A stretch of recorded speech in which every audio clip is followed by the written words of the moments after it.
Hello दोस्तों, स्वागत है आपका रित्याज एम्पायर में। दोस्तों, हम लोग आरपीएफ, एसआई और कांस्टेबल के जीके के previous year question set wise cover कर रहे थे। और दोस्तों, साथ ही मैंने आरआरबी से रिलेटेड जितने भी अभी तक एग्जाम्स हुए हैं उन सभी के प्रीवियस ईयर क्वेश्चंस जीके के वो भी स्टार्ट कर दिए हैं। दोस्तों, उसकी एक अलग प्लेलिस्ट है, तो आप लोग वो वीडियो जाके देखें और मुझे कमेंट में ज़रूर बताएं कि आप लोगों को वो वीडियो कैसी लग रही है, या वो बुक आप लोग कवर करना चाहेंगे या नहीं करना चाहेंगे। चलिए हम लोग स्टार्ट करते हैं दोस्तों अपने क्वेश्चंस की को। तो दोस्तों, इसके हम लोग 25 क्वेश्चन इसकी पिछली वीडियो में कवर कर चुके थे, और इसके आगे के क्वेश्चन आज की वीडियो में हम लोग अच्छे से सारे कवर करेंगे। दोस्तों, वीडियो स्टार्ट करने से पहले मैं आप लोगों को आरपीएफ की बेसिक जानकारियां दे देती हूं, ताकि जो लोग ये वीडियो पहली बार देख रहे हैं तो उनको भी बेसिक जानकारी हो। तो दोस्तों, अगर इसकी पेपर पैटर्न की बात की जाए तो एसआई और कांस्टेबल दोनों ही एग्जाम्स में 120 क्वेश्चन टोटल पूछे जाते हैं, जिसमें से 50 क्वेश्चन जीके के होते हैं, 35 क्वेश्चन मैथ के और 35 क्वेश्चन रीजनिंग के होते हैं। तो हम लोग अभी सबसे पहले जीके के प्रीवियस ईयर क्वेश्चंस को कवर कर रहे हैं, क्योंकि दोस्तों जीके का वेटेज थोड़ा ज़्यादा है, तो जीके को आपको अच्छे से कवर करना होगा। और साथ ही दोस्तों, आप लोग मैथ और रीजनिंग की भी प्रैक्टिस अपने अपने हिसाब से शुरू कर दें।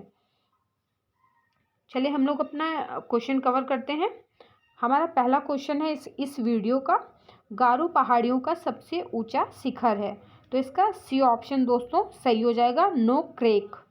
गारो पर्वत भारत के मेघालय राज्य में पहाड़ों की श्रृंखला है, जिसके अंतर्गत मेघालय के 3 जिले आते हैं, पूर्वी, पश्चिमी और दक्षिणी गारो हिल्स।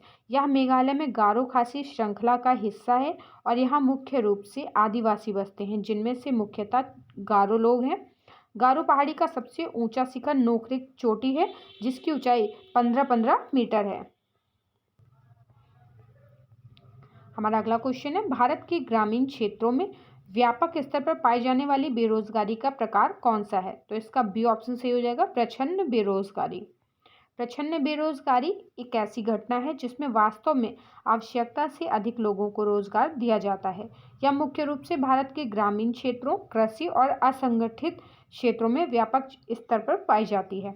किसी व्यक्ति द्वारा सक्रियता से रोजगार की तलाश किए जाने के बावजूद जब उसे काम नहीं मिल पाता तो यह अवस्था बेरोजगारी कहलाती है। दोस्तों, वीडियो अच्छी लगा करे तो प्लीज़ लाइक कर दिया करिए और शेयर भी कर दिया करिए। हमारा अगला क्वेश्चन है, निम्न में से कौन सा एक प्राथमिक क्षेत्र के अंतर्गत नहीं आता है। तो इसका डी ऑप्शन सही हो जाएगा, तेल शोधन।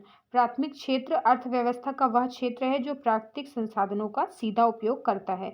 इसके अंतर्गत कृषि, वानिकी, मछली पकड़ना और खनन आता है। इसके विपरीत द्वितीयक क्षेत्र वस्तुओं का विनिर्माण करता है और तृतीयक सेवाएं प्रदान करता है। दोस्तों, हमारा अगला क्वेश्चन है, गोरखपुर निम्न में से किस भारतीय रेल मंडल का मुख्यालय है। तो इसका डी ऑप्शन सही हो जाएगा, पूर्वोत्तर। गोरखपुर पूर्वोत्तर भारतीय रेल मंडल का मुख्यालय है। इसकी स्थापना 1952 में हुई थी। कोलकाता मेट्रो रेलवे सहित संपूर्ण भारतीय रेलवे प्रणाली 19 जोन और 70 डिवीजनों से बना है। कुछ अन्य रेलवे जोन और उनके मुख्यालय देख लेते हैं दोस्तों, जैसे कि मध्य रेलवे, उसका मुख्यालय मुंबई में स्थित है, उत्तर रेलवे का दिल्ली में और पूर्वी रेलवे का कोलकाता में। दोस्तों, कुछ क्वेश्चंस करंट अफेयर के से रिलेटेड भी इसमें आ जाते हैं, तो कई बार मैं उन्हें अपडेट नहीं करती हूँ, या मैं दोस्तों हम प्रीवियस ईयर क्वेश्चन कवर कर रहे हैं तो हम उस सारे क्वेश्चंस को ऐसे ही कवर कर लेते हैं। बट अगर उसमें से कुछ आप लोगों को लगे कि अपडेट हो गया तो आप लोग वो चीज़ अपडेट कर लिया करिए। हमारा अगला क्वेश्चन है, निम्न में से खेती की एक आधुनिक विधि कौन सी है। तो इसका डी ऑप्शन सही हो जाएगा, जैविक उर्वरक। दोस्तों, ज़्यादातर चीज़ें मैं अपडेट कर देती हूँ अपनी जानकारी के अनुसार, लेकिन कभी कभी गलती से कुछ चीज़ें छूट जाती हैं, तो फिर वो आप लोग भी जैसे करंट अफेयर वगैरह पढ़ते हैं तो वो चीज़ आप लोग अपडेट कर लिया करिए। चलिए व्याख्या देख लेते हैं दोस्तों, इसका डी ऑप्शन सही हो जाएगा, जैविक उर्वरक। कृषि में प्रौद्योगिकी का उपयोग शाकनाशी, कीटनाशक, उर्वरक और उन्नत बीज का उपयोग जैसे कृषि संबंधी विभिन्न पहलुओं में किया जा सकता है। वर्षों से कृषि क्षेत्र में प्रौद्योगिकी अत्यंत उपयोगी साबित हुई है। आधुनिक कृषि में ट्रैक्टर, जैविक उर्वरक, कंबाइन हार्वेस्टर व सिंचाई के लिए ट्यूबवेलों द्वारा आधुनिक जोताई की विधियों का प्रयोग किया है। हमारा नेक्स्ट क्वेश्चन है दोस्तों, पांडिचेरी विधानसभा की स्थापना किस वर्ष की गई? तो इसका ए ऑप्शन सही हो जाएगा 1963 में। पुदुचेरी विधानसभा भारतीय केंद्र शासित प्रदेश का एक सदनीय विधायिका है जिसमें 4 जिले शामिल हैं, पुदुचेरी, कराईकल, माहे और यमन। भारत के 8 केंद्र शासित प्रदेशों में केवल 3 दिल्ली, पुदुचेरी और जम्मू कश्मीर में विधानसभाएं हैं। पुदुचेरी विधानसभा की स्थापना 1 जुलाई 1963 को हुआ था। हमारा अगला क्वेश्चन है, किस भारतीय राज्य की लोकसभा सीटों की संख्या सर्वाधिक है? तो इसका सी ऑप्शन सही हो जाएगा दोस्तों, उत्तर प्रदेश। लोकसभा सदस्यों की अधिकतम संख्या 550 निर्धारित की गई है, जिसमें से 530 सदस्य राज्यों और 20 सदस्य केंद्र शासित प्रदेशों के प्रतिनिधि होते हैं।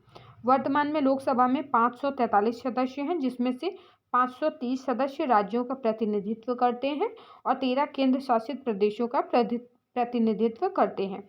वर्तमान में उत्तर प्रदेश में सबसे अधिक अर्थात 80 लोकसभा सीटें हैं। दोस्तों हमारा अगला क्वेश्चन है, निम्न में से किस भगवान को ऋग्वेद में पुरंदर कहा गया है? तो इसका सी ऑप्शन सही हो जाएगा, इंद्र को।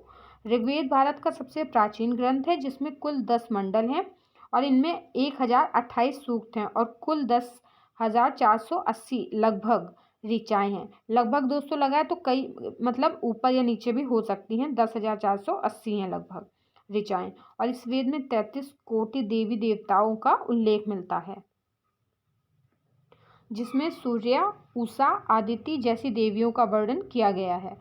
इस वेद में भगवान इंद्र को सर्वमान्य तथा सबसे अधिक शक्तिशाली देवता माना गया है और इंद्र को पुरंदर कहा गया है। हमारा अगला क्वेश्चन है, निम्न विकल्पों में से दिया गया कौन सा शब्द फ्री हैंड एक्सरसाइज को व्यक्त करता है? तो इसका ए ऑप्शन सही हो जाएगा दोस्तों, कैलीस्थेनिक्स। कैलीस्थेनिक्स एक प्रकार का वर्कआउट है जो व्यायाम करने के लिए मुख्य रूप से बॉडी वेट का उपयोग करता है। इसे फ्री हैंड एक्सरसाइज कहते हैं। वर्कआउट के लिए किसी उपकरण की आवश्यकता नहीं होती है, लेकिन कभी कभी हल्के वाले उपकरण जैसे रिंग और बॉल का उपयोग किया जा सकता है। दोस्तों हमारा अगला क्वेश्चन है, ओलंपिक के ग्रीष्मकालीन सत्र के अंतर्गत निम्न में से कौन सा खेल शामिल नहीं है? तो इसका ए ऑप्शन सही हो जाएगा, कर्लिंग। 2020 के टोक्यो ओलंपिक में कर्लिंग खेल को शामिल नहीं किया गया था। 2024 ग्रीष्मकालीन ओलंपिक का मेजबान शहर फ्रांस का पेरिस है और आदर्श वाक है मेड फॉर शेयरिंग। 2024 में पेरिस ओलंपिक खेलों में शामिल करने के लिए प्रस्तावित अतिरिक्त खेल के रूप में स्केटबोर्डिंग, स्पोर्ट्स क्लाइंबिंग, सर्फिंग और ब्रेकिंग की पुष्टि की गई है। दोस्तों हमारा अगला क्वेश्चन है, जम्मू एवं कश्मीर राज्य पर निम्न में से क्या लागू नहीं होता है? तो इसका ए ऑप्शन सही हो जाएगा, वित्तीय आपातकाल। चलिए दोस्तों इसकी व्याख्या देख लेते हैं, क्योंकि ये क्वेश्चन दोस्तों 2019 के हैं और कुछ चीज़ें कभी कभी अपडेट नहीं होती हैं, तो व्याख्या से वो चीज़ें अपडेट हो जाती हैं। चलिए देख लेते हैं। भारतीय संविधान के अनुच्छेद 360 के तहत देश में वित्तीय आपातकाल लगाने का प्रावधान है, परंतु यह जम्मू कश्मीर पर लागू नहीं होता था। दोस्तों होता था, नहीं होता था। अनुच्छेद 370 के तहत कुछ विशेष अधिकार कश्मीर की जनता को मिले हुए थे और इस धारा की वजह से कश्मीर में आरटीआई और सीएजी से संबंधित कानून लागू नहीं होते थे। ज्ञातव्य है कि वर्ष 2019 में अनुच्छेद 370 हटाने के बाद से जम्मू कश्मीर में वित्तीय आपातकाल लागू हो सकता है। हमारा नेक्स्ट क्वेश्चन है, खपत व्यय पर आय की अधिकता कहलाती है? तो इसका बी ऑप्शन सही हो जाएगा दोस्तों, बचत। खपत व्यय पर आय की अधिकता बचत कहलाती है। कीन्स द्वारा की गई मुख्य परिकल्पना यह बताती है कि किसी व्यक्ति की प्रयोज्य आय, जिसकी गणना व्यक्ति की सकल आय से कर देनदारियों को घटाकर की जाती है, व्यक्ति के उपभोग स्तर को प्रभावित करती है। दोस्तों अगला क्वेश्चन है, कबड्डी को किन एशियाई खेलों में पहली बार शामिल किया गया था? दोस्तों इसका बी ऑप्शन सही हो जाएगा, 11वें। दोस्तों कबड्डी को 11वें एशियाई खेलों में पहली बार शामिल किया गया था। और दोस्तों मैं एक बात और भी बोलना चाहूँगी कि कई बार छोटी छोटी मिस्टेक्स हो जाती हैं, तो आप लोग वो उस एक छोटी सी मिस्टेक को मेंशन कर देते हो, तो उस आप लोग बाकी सारी भी वीडियोस को देखा करिए। अगर वो गलती आपको बाकी वीडियोस में नहीं मिल रही है तो आप लोग ये चीज़ अंडरस्टैंड कर लिया करिए कि वो गलती धोखे से या अनजाने में ही हुई है। चलिए इसकी व्याख्या देख लेते हैं। एशियाई खेलों को एशियाड के नाम से भी जाना जाता है और यह प्रत्येक 4 वर्ष बाद आयोजित होने वाली बहु खेल प्रतियोगिता है, जिसमें खेल एशिया के विभिन्न देशों के खिलाड़ी भाग लेते हैं। कबड्डी को 11वें एशियाड खेलों में पहली बार शामिल किया गया था। अगला क्वेश्चन है हमारा, घाटे की बजट नीति को और क्या कहा जाता है? तो इसका बी ऑप्शन सही हो जाएगा दोस्तों, विस्तारित आर्थिक नीति। बजटीय घाटा उस स्थिति को कहा जाता है जिसमें खर्च आय से अधिक हो जाता है, हालांकि इसका उपयोग ज़्यादातर सरकारों के लिए किया जाता है। इसे व्यापक रूप से व्यक्तियों और व्यवसायों पर भी लागू किया जा सकता है। घाटे की बजट नीति को विस्तारित आर्थिक नीति भी कहा जाता है। बजट घाटा 3 प्रकार का होता है, राजकोषीय घाटा, राजस्व घाटा और प्राथमिक घाटा। हमारा अगला क्वेश्चन दोस्तों 2011 की जनगणना से रिलेटेड है। 2011 की जनगणना के अनुसार भारत की किस राज्य में लिंगानुपात सबसे कम है? तो इसका बी ऑप्शन सही हो जाएगा, हरियाणा में। दोस्तों 2011 की जनगणना के अनुसार भारत का लिंगानुपात 943 है और बाल लिंगानुपात 919 है। केरल में लिंगानुपात सबसे अधिक है, यानी कि 1084 है। दोस्तों लिंगानुपात क्या होता है? तो 1000 पुरुषों में महिलाओं की कितनी संख्या है उसे लिंगानुपात कहते हैं। तो केरल में दोस्तों 1000 पुरुषों पर 1084 महिलाएं हैं और वहीं हरियाणा में दोस्तों सबसे कम लिंगानुपात है, जहाँ पे 1000 पुरुषों में 879 महिलाएं ही हैं। हमारा अगला क्वेश्चन है, पहला गुट निरपेक्ष सम्मेलन कहाँ हुआ? तो इसका ए ऑप्शन सही है हो जाएगा दोस्तों, बेलग्रेड में। गुट निरपेक्ष आंदोलन का पहला सम्मेलन वर्ष 1961 में बेलग्रेड यूगोस्लाविया में आयोजित किया गया था। इस सम्मेलन में विश्व के 25 देशों ने भाग लिया था। वर्तमान में विश्व के 120 देश इस समूह के सक्रिय सदस्य हैं।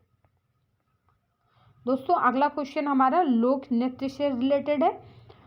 डांडिया एक पारंपरिक लोक नृत्य है, तो इसका सी ऑप्शन सही हो जाएगा, गुजरात का। डांडिया गुजरात का एक लोक नृत्य है। नवरात्रि पर्व पर यह लोक नृत्य किया जाता है। डांडिया, रास, गरबा, टिप्पणी, जुरुयुन और भवई गुजरातियों के प्रमुख लोक नृत्य हैं। हमारा अगला क्वेश्चन है दोस्तों, साहित्य अकादमी द्वारा कितनी भाषाओं में पुरस्कार प्रदान किए जाते हैं? तो इसका डी ऑप्शन सही हो जाएगा, 24। साहित्य अकादमी पुरस्कार वर्ष 1954 में स्थापित किया गया था और यह पुरस्कार साहित्य अकादमी, नेशनल एकेडमी ऑफ लेटर्स के द्वारा प्रतिवर्ष प्रदान किया जाता है। अकादमी द्वारा प्रत्येक वर्ष अपने द्वारा मान्यता प्रदत्त 24 भाषाओं में साहित्यिक कृतियों के साथ इन्हीं भाषाओं में परस्पर साहित्यिक अनुवाद के लिए भी पुरस्कार प्रदान किए जाते हैं। दोस्तों हमारा अगला क्वेश्चन है, 14वें वित्त आयोग के अध्यक्ष थे? तो इसका ए ऑप्शन सही हो जाएगा, वाई.वी. रेड्डी। संविधान के अनुच्छेद 280 के 1 के अंतर्गत यह प्रावधान किया गया है कि संविधान के प्रारंभ से 2 वर्ष के भीतर और उसके बाद प्रत्येक 5 वर्ष की समाप्ति पर यह पहले उस समय पर जिसे राष्ट्रपति आवश्यक समझते हैं एक वित्त आयोग का गठन किया जाएगा। दोस्तों हमारा अगला क्वेश्चन है, बौद्ध धर्म के संस्थापक गौतम बुद्ध का जन्म निम्न में से किस स्थान पर हुआ था? तो इसका डी ऑप्शन सही हो जाएगा, लुम्बिनी। चलिए इस व्याख्या देख लेते हैं। महात्मा बुद्ध का जन्म नेपाल के लुम्बिनी में 563 ईसा पूर्व में बैसाख पूर्णिमा के दिन हुआ था। महात्मा बुद्ध को 528 ईसा पूर्व में बैसाख पूर्णिमा के दिन बोध गया में एक पीपल के वृक्ष के नीचे ध्यान करते हुए आत्मबोध प्राप्त हुआ। वैशाख पूर्णिमा के दिन ही 483 ईसा पूर्व में कुशीनारा नामक स्थान पर महात्मा बुद्ध को निर्वाण प्राप्त हुआ था। हमारा अगला क्वेश्चन है दोस्तों, मनुष्य में जब वाई गुणसूत्र वाला एक शुक्राणु अंडे को निषेचित करता है तो युग्मनज किस रूप में विकसित होता है? तो इसका ए ऑप्शन सही हो जाएगा दोस्तों, नर शिशु। चलिए इसकी व्याख्या देख लेते हैं। अनिषेचित अंडा मादक युग्मक है जो अगुणित होता है। इसमें एक्स गुणसूत्र होता है। शुक्राणु में या तो एक्स या वाई गुणसूत्र होता है। यदि वाई गुणसूत्र वाला शुक्राणु अंडे के साथ मिल जाता है तो एक नर बच्चा पैदा होता है। यदि एक्स गुणसूत्र वाला शुक्राणु अंडे के साथ मिल जाता है तो एक मादा बच्चा पैदा होता है। हमारा अगला क्वेश्चन है, निम्न में से सातवाहन राजवंश की राजधानी क्या थी? तो इसका बी ऑप्शन सही हो जाएगा, पैठड़। सातवाहन वंश का शासन क्षेत्र मुख्यतः महाराष्ट्र, आंध्र प्रदेश और कर्नाटक था। इस वंश की स्थापना सिमुक ने की थी तथा इसकी राजधानी महाराष्ट्र के प्रतिष्ठान पैठण में थी। और सातवाहन शासक हाल एक प्रसिद्ध कवि था। इसने प्राकृत भाषा में गाथा सप्तशती की रचना की है और सातवाहनों की राजकीय भाषा प्राकृत तथा लिपि ब्राह्मी थी। दोस्तों हमारा अगला क्वेश्चन है, किसी परमाणु के बाह्यतम कोश में उपस्थित इलेक्ट्रॉन क्या कहलाते हैं? तो इसका बी ऑप्शन सही हो जाएगा, संयोजी इलेक्ट्रॉन्स। चलिए इसकी व्याख्या देख लेते हैं। किसी तत्व के परमाणु में बाह्यतम कक्षा में उपस्थित इलेक्ट्रॉन को संयोजी इलेक्ट्रॉन कहा जाता है। उदाहरण, सोडियम परमाणु का परमाणु द्रव्यमान 11 है, अतः इसके पहले कक्षा में 2, दूसरे कक्षा में 8 तथा तीसरे अर्थात कक्षा में 1 इलेक्ट्रॉन होते हैं। अतः सोडियम के संयोजी इलेक्ट्रॉनों की संख्या 1 है। दोस्तों हमारा अगला क्वेश्चन है, न्यूयॉर्क शहर किस नदी के मुहाने पर स्थित है? तो इसका सी ऑप्शन सही हो जाएगा, हडसन। न्यूयॉर्क हडसन नदी के किनारे बसा है, जो 315 मील यानी कि 507 किलोमीटर लंबी नदी है तथा मुख्य रूप से संयुक्त राज्य अमेरिका के पूर्वी भाग से उत्तर से दक्षिण की ओर बहती है। न्यूयॉर्क अमेरिका का सबसे बड़ा और प्रमुख नगर है। न्यूयॉर्क अमेरिका के उत्तर पूर्व भाग में स्थित है। दोस्तों हमारा अगला क्वेश्चन है, किसी वस्तु के आवेश वाहक होने अथवा नहीं होने का पता लगाने के लिए किस उपकरण का उपयोग किया जाता है? तो इसका ए ऑप्शन सही हो जाएगा, इलेक्ट्रोस्कोप। इलेक्ट्रोस्कोप विद्युतदर्शी एक ऐसा उपकरण होता है जिसकी सहायता से किसी भी आवेशित वस्तु पर आवेश की उपस्थिति और आवेश की प्रकृति का पता लगाया जा सकता है और इसका आविष्कार विलियम गिलबर्ट ने किया था। दोस्तों हमारे इस सेट के सारे क्वेश्चन कवर हो चुके हैं और इसकी नेक्स्ट वीडियो में हम लोग अगला सेट पेपर कवर करेंगे।